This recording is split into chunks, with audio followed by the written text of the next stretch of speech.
અકામ સર્વ કામો વા મોક્ષ કામ ઉદારધી તીવ્રેણ ભક્તિ યોગેન યજેત પુરુષમ પરમ. ભાગવતમાં જ્યાં જ્યાં ભક્તિ શબ્દ વપરાયો છે ત્યાં ત્યાં તીવ્ર શબ્દ સાથે જ છે. ભક્તિ તીવ્ર જોઈએ, સાધારણ ભક્તિ ન ચાલે. વૈરાગ્યની ઈચ્છાવાળો મુમુક્ષુ ભક્ત હોય તેણે તીવ્ર ભક્તિ યોગથી પરમ પુરુષ પૂર્ણ પરમાત્માનું પૂજન કરવું. સુખદેવજી કહે છે, રાજન, કોઈ પણ પ્રકારે મુક્તિ મેળવવી હોય તો શરૂઆતમાં ભોગનો ત્યાગ કરવો પડશે. ભોગી જ્ઞાન માર્ગમાં કે ભક્તિ માર્ગમાં આગળ વધી શકતો નથી. ભોગ ભક્તિમાં બાધક છે, તેમ ભોગ જ્ઞાનમાં પણ બાધક છે. ભોગ કરતાં ભોગના ત્યાગમાં અનંત ગણું સુખ છે. ઇન્દ્રિયજન્ય સુખ સર્વ પ્રાણીઓનું સરખું જ હોય છે. મનુષ્યોને ઇન્દ્રિય સુખ ભોગવતા જે આનંદ પ્રાપ્ત થાય છે તે જ આનંદ પશુઓને પણ મળે છે. શરીર સુખ મનુષ્ય હોય કે પશુ હોય કે દેવ હોય, સૌનું સરખું જ છે. ભોગમાં ક્ષણિક સુખ છે, ત્યાગમાં હંમેશનું સુખ છે. માટે જ મનુષ્યે બુદ્ધિપૂર્વક ભોગ છોડવા જોઈએ. ભોગથી શાંતિ મળતી નથી, ત્યાગથી શાંતિ મળે છે. રાજન, આજ સુધી તે અનેક ભોગો ભોગવ્યા છે. હવે તું તારી એક એક ઇન્દ્રિયને ભક્તિરસનું દાન કર. જેનું મરણ સમીપ આવ્યું છે તે સંસારને ભૂલવાનો પ્રયત્ન કરે અને પરમાત્માનું ધ્યાન કરે એ જ યોગ્ય છે. રાજન, ધીરે ધીરે સંયમને વધારજો. સતત શ્રી કૃષ્ણનું ધ્યાન કરવું એ જ મનુષ્ય માત્રનું કર્તવ્ય છે. ઈશ્વર સાથે તન્મય થાય તેને જ મુક્તિ મળે છે. હે રાજન, જન્મ તેનો જ સફળ થયો ગણાય જેને ફરીવાર માના ઉદરમાં જવાનો પ્રસંગ જ ન આવે. ગર્ભવાસ એ નરકવાસ છે. કર્મ અને વાસના લઈને જીવ જન્મે છે તેનો ગર્ભવાસ એ જ નરકવાસ છે. સુખદેવજી અને જનક રાજાનું દ્રષ્ટાંત. સુખદેવજી જનક રાજા પાસે વિદ્યા શીખવા ગયા. વિદ્યાભ્યાસ પૂરો થયો એટલે સુખદેવજીએ કહ્યું, મારે ગુરુ દક્ષિણા આપવી છે. જનક રાજા કહે, જગતમાં જે નિરુપયોગી વસ્તુ હોય તે મને આપો. સુખદેવજી એવી વસ્તુની શોધમાં નીકળ્યા. માટી જોઈ તો માટી કહે, મારા ઘણા ઉપયોગ છે. પથ્થર જોયો તો પથ્થર કે મારા પણ ઘણા ઉપયોગ છે. જે વસ્તુ સુખદેવજી ઉપાડે તે વસ્તુ ઉપયોગી જ જણાય. અંતે થાકીને વિષ્ઠા ઉપાડી. તે કહે, મારો પણ ઘણો ઉપયોગ છે. ખૂબ વિચાર કરતાં સુખદેવજીને સમજાયું કે આ દેહાભિમાન જ નિરુપયોગી છે. સુખદેવજીએ જનક રાજાને દક્ષિણામાં પોતાનું દેહાભિમાન આપ્યું. સુખદેવજીને દેહમાન હતું નહીં એટલે મંગલાચરણ કર્યું નહોતું. પાછળથી બીજા સ્કંદના 4થા અધ્યાયમાં 12મા શ્લોકથી મંગલાચરણ શરૂ કરીને સુખદેવજીએ ઉપદેશ શરૂ કર્યો. આમ તો બીજા સ્કંદના પહેલા 3 અધ્યાયમાં ભાગવતનો સઘળો સાર આવી ગયો હતો. રાજાને જે કંઈ ઉપદેશ કરવાનો હતો તે સર્વે થઈ ચૂક્યો હતો. છતાં પણ રાજાનું ધ્યાન ફરીવાર વિષયો તરફ ન જાય તે માટે સુખદેવજીએ આગળના ચરિત્રો કયા. કથા સાધકને તો માર્ગદર્શન કરે જ છે, પણ સિદ્ધ પુરુષોને પણ કથા સાંભળવાની જરૂર પડે છે. સુખદેવજીની કથામાં પરાશરજી અને વ્યાસજી આદિ સર્વે મુનિઓ પણ બેઠા હતા.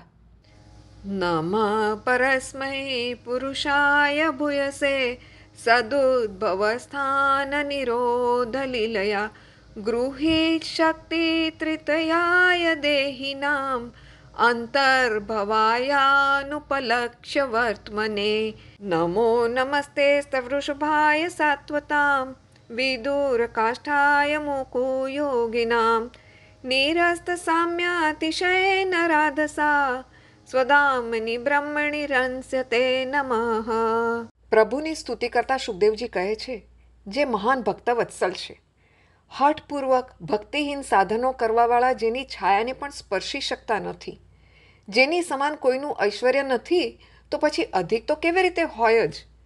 જેઓ ઐશ્વર્યયુક્ત થઈને નિરંતર બ્રહ્મ સ્વરૂપે પોતાના ધામમાં વિહાર કરી રહ્યા છે એવા ભગવાન શ્રી કૃષ્ણને હું વારંવાર નમસ્કાર કરું છું. પ્રેમમાં પક્ષપાત આવી જાય છે. સુખદેવજી રાધા કૃષ્ણને 2 વાર નમસ્કાર કરે છે, કારણ રાધાજી શ્રી સુખદેવજીના ગુરુ છે. રાધાજીએ સુખદેવજીનો બ્રહ્મ સંબંધ કરાવી આપ્યો હતો. સુખદેવજી પૂર્વજન્મમાં પોપટ હતા. શુક એટલે પોપટ રૂપે લીલા નિકુંજમાં રાત દિવસ રાધે રાધે નામનો જાપ સતત કરતા હતા. સુખદેવજી રાધાજીના શિષ્ય છે. ગુરુનું નામ પ્રગટ રૂપે ન લેવાની શાસ્ત્રની મર્યાદા છે. એટલે તો ભાગવતમાં રાધાજીનો નામનો પ્રગટ ઉલ્લેખ નથી. ભાગવતના ટીકાકાર શ્રીધર સ્વામી આ 5ને નિત્ય માને છે. ભગવાનનું સ્વરૂપ નિત્ય, ભગવાનની લીલા નિત્ય, ભગવાનનું નામ નિત્ય, ધામ નિત્ય અને પરિકર પણ નિત્ય જ છે. પરીક્ષિત રાજાએ પ્રશ્ન કર્યો, ભગવાન પોતાની માયાથી આ સૃષ્ટિની રચના કેવી રીતે કરે છે? આ સૃષ્ટિની ઉત્પત્તિની કથા કહો. શુકદેવજી કહે છે, રાજન, તમે જેવો પ્રશ્ન કર્યો તેવો જ પ્રશ્ન પૂર્વે નારદજીએ બ્રહ્માજીને પૂછ્યો હતો. બ્રહ્માજીએ નારદને સૃષ્ટિના આરંભની કથા કહી હતી. સૃષ્ટિની રચના. બ્રહ્માજી નારદજીને કહે છે, ભગવાનને એકમાંથી અનેક થવાની ઈચ્છા થઈ. પ્રભુએ 24 તત્વો ઉત્પન્ન કર્યા. આ 24 તત્વો આપમેળે કોઈ કાર્ય કરી શક્યા નહીં. ત્યારે પ્રભુએ એક એક વસ્તુમાં પ્રવેશ કર્યો. હવે દરેક તત્વમાં દિવ્ય ચેતન શક્તિ પ્રગટ થઈ. 7મા અધ્યાયમાં ભગવાનની અવતાર લીલાઓનું વર્ણન છે. બ્રહ્માજીની નિષ્કપટ તપશ્ચર્યાથી પ્રસન્ન થઈ ભગવાને તેમને પોતાના સ્વરૂપનું દર્શન કરાવ્યું. આત્મતત્વના જ્ઞાન માટે ભગવાને બ્રહ્માજીને જે પરમ સત્ય વસ્તુનો ઉપદેશ કર્યો તે નીચે પ્રમાણે છે. આદિદેવ બ્રહ્માજી પોતાના જન્મસ્થાન કમળ ઉપર બેસીને સૃષ્ટિ રચવાનો વિચાર કરી રહ્યા હતા, પણ સૃષ્ટિની રચના થઈ શકે તેવી જ્ઞાન દ્રષ્ટિ પ્રાપ્ત ન થઈ. તેવામાં બ્રહ્માજીને આકાશવાણી સંભળાઈ, તપ તપ. બ્રહ્માજીને થયું, મને તપ કરવાનો આદેશ થયો છે. બ્રહ્માજીએ 100 વર્ષ તપ કર્યું અને તેમને ચતુર્ભુજ નારાયણના દર્શન થયા. તપ કર્યા વગર કોઈને ચાલતું નથી. તપ ન કરે તેનું તપથી ઉલટું પત એટલે કે પતન થાય છે. પછી નારાયણ ભગવાને બ્રહ્માજીને ચતુશ્લોકી ભાગવતનો 2ય સ્કંધના 9મા અધ્યાયમાં ઉપદેશ કર્યો. ભગવાન સંતા કુકડીની રમતના અજબ ખેલાડી છે. આરંભમાં તમામ જીવો ભગવાનના પેટની અંદર છે. ભગવાન એક એક જીવને શોધીને તેના કર્મ પ્રમાણે શરીર આપે છે. ત્યારબાદ પરમાત્મા કહે છે, બેટા, હવે હું સંતાઈ જાઉં છું, તું મને શોધી કાઢજે. ઈશ્વર કહે છે કે આ જગત ન હતું ત્યારે પણ હું હતો. આ જગત રહેશે નહીં ત્યારે પણ હું રહીશ. જેમ સ્વપ્નમાં એક જ સ્વરૂપ અનેક રૂપે દેખાય છે, તેમ જાગ્રત અવસ્થામાં પણ અનેકમાં એક જ છે એવો જ્ઞાની પુરુષોનો અનુભવ છે. જેમ દાગીનાનો આકાર અલગ અલગ હોવા છતાં સર્વમાં સોનું તો એક જ રહેલું છે, તેમ ઈશ્વર સિવાય બીજું જે કંઈ દેખાય છે તે ઈશ્વરની જ માયા છે, જે ન હોવા છતાં પણ દેખાય અને ઈશ્વર સર્વમાં હોવા છતાં પણ દેખાતા નથી. આ જ તો માયાનું કાર્ય છે. જગતની માયા. સર્વનું મૂળ ઉપાદાન પ્રભુ સત્ય છે અને સંસાર અસત્ય છે, પરંતુ માયા વડે સંસાર સત્ય ભાસે છે. માયાની 2 શક્તિઓ છે, એક આવરણ શક્તિ અને બીજી વિક્ષેપ શક્તિ. માયાની આવરણ શક્તિ ઈશ્વરને ઢાંકી રાખે છે અને માયાની વિક્ષેપ શક્તિ ઈશ્વરમાં જગતનો આભાસ કરાવે છે. જેમ અંધારામાં પડેલું દોરડું સર્પ દેખાય, તેમ જે ન હોય તે દેખાય અને જે હોય તે ન દેખાય, એ જ માયા. રાજા પરીક્ષિત પૂછે છે, મહારાજ, જીવ ચેતન છે જ્યારે માયા તો જડ છે, છતાં જીવનો માયા સાથે કેમ સંબંધ થયો અને ક્યારે થયો? શુકદેવજી કહે છે, માયા ખોટી છે. જીવ સાથે માયાનો સંબંધ પણ ખોટો છે. તત્વદ્રષ્ટિથી વિચારીએ તો સંબંધ જેવું કંઈ નથી. સ્વપ્નમાં સર્વ જગત દેખાય છે, પણ સ્વપ્નની ક્રિયા જ સત્ય નથી. ફક્ત સ્વપ્ન જોનારો એકલો સત્ય છે. સ્વપ્ન જોનારને સ્વપ્નના પદાર્થ સાથે સંબંધ થયો નથી. સ્વપ્ન જોનાર ઘરમાં પથારીમાં છે. તેણે સ્વપ્નમાં જોયું કે હું જંગલમાં ગયો છું. સ્વપ્નનું જંગલ અને જંગલમાં જાનવર બધું જ ખોટું છે. પથારીમાં જે છે તે જ સાચું છે. સ્વપ્નકાળમાં સ્વપ્ન સાચું લાગે છે. સ્વપ્નમાં એક હોવા છતાં અનેક ભાસે છે. સ્વપ્નમાં લાખો રૂપિયા મળે તો સુખ થાય છે. સ્વપ્નમાં જંગલમાં કોઈ વાઘ દેખાય તો બીક લાગે છે. સ્વપ્નના રૂપિયા અને વાઘ ખોટા જ છે. સ્વપ્નનો સંસાર પણ ખોટો છે. જેમ ખોટું સ્વપ્ન સુખ દુઃખ આપે છે, તેમ ખોટી માયા પણ જીવને સુખ દુઃખ જ આપે છે. આથી સ્વપ્નકાળ એ અજ્ઞાનકાળ છે. સ્વપ્ન જોનારને સ્વપ્નનો સંસાર અજ્ઞાનથી દેખાય છે, તેવું જ આ જગતનું છે. જગત ફક્ત આ મનનો વિલાસ છે. જગત એ ઈશ્વર વિશેનું અજ્ઞાન છે, તેથી દેખાય છે. આથી સ્વપ્નનું જગત અને જાગૃત અવસ્થાનું જગત એમાં બહુ ફેર નથી. બંને સરખા જ છે. સ્વપ્નનું જગત થોડો વખત ટકે છે, જ્યારે જાગૃત જગત વધુ વખત ટકે છે, પરંતુ બંને જગત વિનાશી છે. આમ જેનો વિનાશ નક્કી છે તે સત્ય નથી જ. માયા પણ છાયા જેવી છે. તે કોઈના હાથમાં આવતી નથી. છાયા દેખાય છે, પણ પકડી શકાતી નથી. દીવાની સામે મનુષ્ય ઊભો હોય તો છાયા દેખાતી નથી, પણ તે દીવાથી દૂર થાય કે તરત છાયા આગળ આવે છે. આવી જ હકીકત માયાની છે. જીવ ઈશ્વરની સમક્ષ હોય તો માયા દેખાતી નથી, પણ તે ઈશ્વરની વિમુખ થાય કે તરત માયા આગળ આવે છે. ઈશ્વરનું વિસ્મરણ એ માયા છે. ઈશ્વરનું સતત સ્મરણ એ જ્ઞાન છે. સૂતેલાને સંસાર મળે છે, જ્યારે જાગનારને પરમાત્મા મળે છે. જે સૂતેલો છે તે ઈશ્વરથી વિમુખ રહે છે, જે જાગે છે તે ઈશ્વરની સમક્ષ રહે છે. માયા જીવને ઈશ્વરથી વિમુખ રાખે છે, સંસારમાં ફસાવી રાખે છે. આથી જીવનો માયા સાથેનો સંબંધ સાચો નથી પણ ખોટો છે. પોતાના સ્વરૂપનું વિસ્મરણ માયા છે. જે સ્વપ્નને જુએ છે તે જોનારો સત્ય છે, પણ સ્વપ્ન અસત્ય જ છે. માયા અનાદિ છે, તે જીવને વળગેલી છે, પરંતુ આ માયા ક્યારે વળગી તેનો વિચાર કરવો નહીં.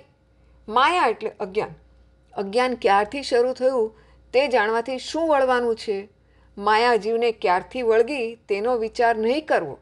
કપડા પર ડાઘ પડ્યો હોય તો શાથી પડ્યો છે, કેવી રીતે પડ્યો, કોણે પાડ્યો, રંગ હશે કે શાઈ હશે, આવા બધા વિચાર કરવાને બદલે ડાઘ દૂર કરવાનો ઉપાય કરવો એ જ બુદ્ધિનું કામ છે.